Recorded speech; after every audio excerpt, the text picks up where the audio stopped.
quite like PearlJam. While I admittedly don't listen to them as much as I should, I nonetheless appreciate what they've done for the grunge scene, especially with their more politically relevant songwriting. So, what better way to kick off a new series than with an animated music video from one of the most influential rock bands of the 90s? I won't wait. Let's get to it. As soon as I started watching Do the Evolution for the first time, I thought, hey, the animated segments from Korn's Freak on a Leash music video remind me a lot of this. Lo and behold, it turns out that comic book creator Todd McFarlane directed both videos, which explains the striking similarities in style. And I'd say this was the perfect testing ground for it. Seeing as how the song tackles so many instances of power and leadership being abused and unreliable throughout human history, it makes sense that the visuals would be so gritty, yet fluid in synergy with the lyrics. You'd think all these messages and imageries would take time to sink in, but we as society don't have time for that. Therefore, neither does the music video. Why would it expect us to care about issues we don't take seriously in everyday life anyway?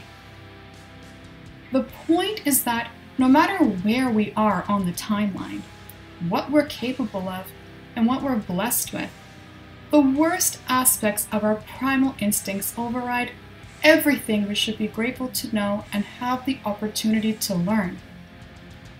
Probably the most memorable moment in the video for people is when the dark-haired lady Death kisses a human skull. Talk about literally flirting with death. With all her disturbing enthusiasm throughout the video, she embodies what humans are drawn to naturally, and as a result of their greed or indecency, even if they think they're not in the latter case. We take pleasure in our inevitable doom without realizing it. We are seduced by consequences donning dream masks. When we watch the whales getting poached, or babies being literally churned out to either become slaves to consumers or slaves to consumerism themselves, do we actually stop to think, is this what humans are supposed to be like?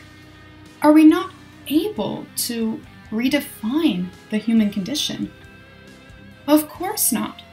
Nothing can haunt or scar us anymore. We become so accustomed to it all that we simply accept it as fact. Even if we feel the slightest guilt or sorrow regarding what we see on screen, our demanding jobs and high-maintenance lifestyles will always call us back to perpetually take our attention away from it. Because living in stress somehow guarantees our happiness is coming someday. We seem all too content with allowing our agency to be robbed by an all-powerful excuse. The video seems to think so too, with its depiction of various types of leaders being controlled like marionettes on strings.